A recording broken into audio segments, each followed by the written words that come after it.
攰啊，我哋揾間酒店休息下。好啊，咁我睇下 Chef Con 同埋阿官大睇點先。誒，呢間咧？呢間有少醜喎。算啦，我哋都係去 Chef Con 啦。誒，就呢間啦，呢間唔錯喎。哇，好喎，大量紅包喺度，唉，唔錯。走，咁我哋去啊。咦，就係呢間酒店啊！我哋而家就試下啦。佢開房啦，開房就係呢間啦。開燈啦，開燈啦！哇！呢間咩酒店嚟㗎？咁嘅樣嘅？搞錯！係啊。圖片係假片啊！真嘅樣嘅？呢間咩酒店嚟㗎？呢個世衛數嘅酒店仔俾我哋咁嘅嘢，有冇搞錯啊？去房啦！哇！呢個酒店做咩咁嘅樣嘅？太差啦！睇其他酒店先。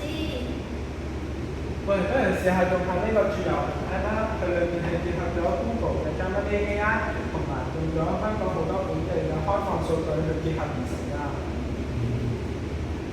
咁頭先嗰片段咧，喺我哋而家香港咧，其實都係一個好常見發生嘅事情嚟㗎。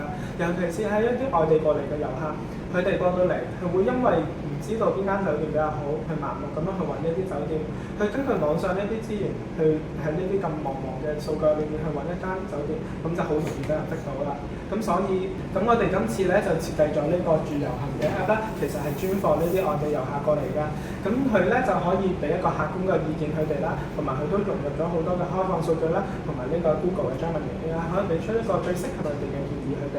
咁首先，佢哋咧就可以去揾佢哋相關嘅酒店啦，去配合翻佢哋商業嘅行程啦，然之後再揾翻佢哋附近頂點嘅酒店啦，去配合翻佢哋嘅行程，然之後咧就可以俾到一個最適合、最舒服佢哋暢遊香港嘅一個行程啦。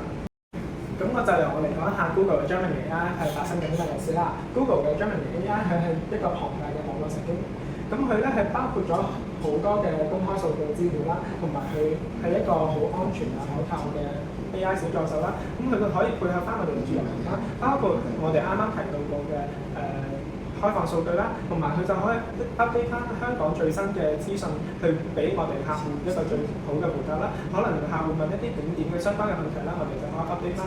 香港而家好熱門嘅電影取景點啦，推介俾佢哋啦。咁呢個就係我哋選擇點解用住遊行呢個 app 咧，我哋而家要搭配翻 Google 嘅 Gemini AI 去做一個 AI 小助手啦。